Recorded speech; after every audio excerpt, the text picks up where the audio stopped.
Anda ini PNS atau PPPK? Kalau iya, pasti tahu kan topik soal hak cuti ini sering banget bikin bingung. Kenapa? Karena aturannya itu ternyata nggak sama loh. Dan bedanya itu bisa lumayan jauh. Nah, dalam beberapa menit ke depan, kita bakal kupas tuntas semua perbedaan penting ini biar Anda tahu persis apa saja hak Anda. Coba saya tanya, Anda benar-benar yakin udah paham 100% soal hak cuti yang nempel di status Anda? Soalnya perbedaannya itu lumayan signifikan, dan ini penting bukan cuma buat ngerencanain liburan aja, tapi juga buat jaga-jaga kalau ada situasi darurat. Oke, ini dia peta pembahasan kita. Pertama, kita pahami dulu beda dasarnya. Terus kita bedah satu-satu jenis cuti yang paling umum, tahunan, sakit, melahirkan, sama cuti bersama. Nanti di akhir, saya rangkumin poin-poin paling pentingnya buat Anda. Yuk, kita mulai. Oke, kita mulai dari fondasinya dulu ya. Sebelum ngomongin detail cuti, penting banget buat kita paham soal dua status kepegawaian ini, karena dari sinilah semua aturan bermula. Pertama, ada PPPK. Nah, kalau menurut peraturan dari Badan Kepegawaian Negara atau BKN, kata kunci buat PPPK itu ada dua, perjanjian kerja dan jangka waktu tertentu. Jadi gampangnya, status mereka itu sifatnya kontraktual. Nah, beda sama PPPK, kita punya PNS atau pegawai negeri sipil. Ini dia status yang kita kenal sebagai pegawai tetap atau permanen.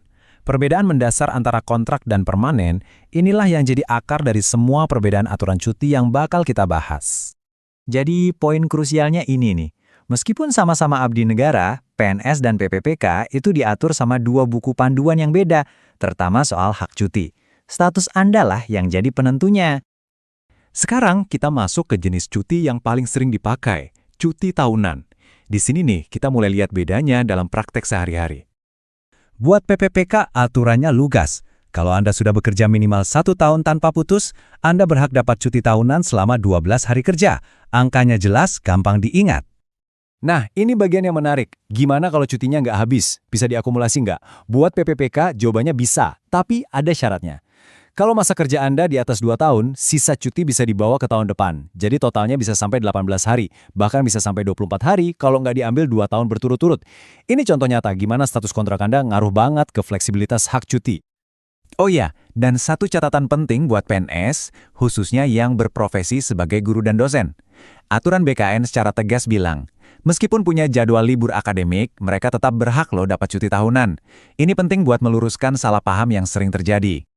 Oke, selanjutnya kita pindah ke topik yang sedikit lebih serius, cuti sakit. Nah, disinilah kita bakal nemuin beberapa perbedaan yang paling tajam dan paling krusial antara dua status kepegawaian ini.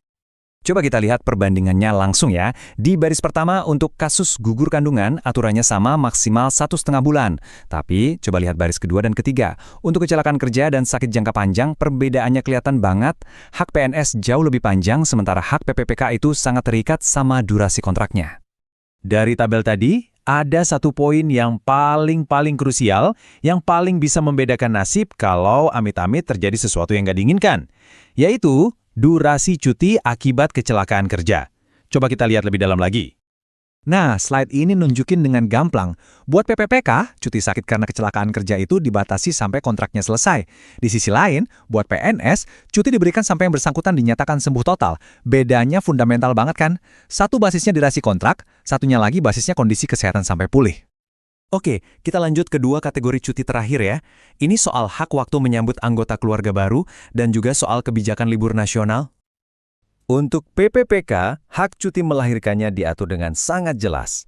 Ini berlaku untuk kelahiran anak pertama sampai anak ketiga selama Anda berstatus PPPK. Durasinya maksimal 3 bulan. Dan yang paling penting, selama cuti, Anda tetap dapat penghasilan penuh. Nah, kalau soal cuti bersama, ini dia kabar baiknya. Di sini aturannya disamakan untuk semua. Jadi PPKPK ikut ketentuan PNS. Anggap aja ini kayak bonus libur nasional yang nggak bakal motong jatah cuti tahunan Anda. Malah kalau Anda harus masuk kerja pas cuti bersama, Anda bakal dapat kompensasi tambahan hari cuti. Adil kan? Baik, kita udah lewatin semua detailnya. Sekarang yuk kita tarik benang merahnya dan fokus ke poin-poin paling penting yang harus Anda ingat dari penjelasan ini. Jadi apa aja yang harus diingat? Pertama, perbedaan paling krusial itu ada di kad cuti sakit, apalagi kalau karena kecelakaan kerja. Disinilah status permanen PNS ngasih jaminan pemulihan penuh. Kedua, buat PPPK, ingat kalau fleksibilitas cuti tahunan Anda itu sangat tergantung sama panjang kontrak. Intinya, ini bukan satu aturan untuk semua. Dua status ini beroperasi di bawah payung hukum yang berbeda. Dan kita tutup dengan satu pertanyaan untuk direnungkan.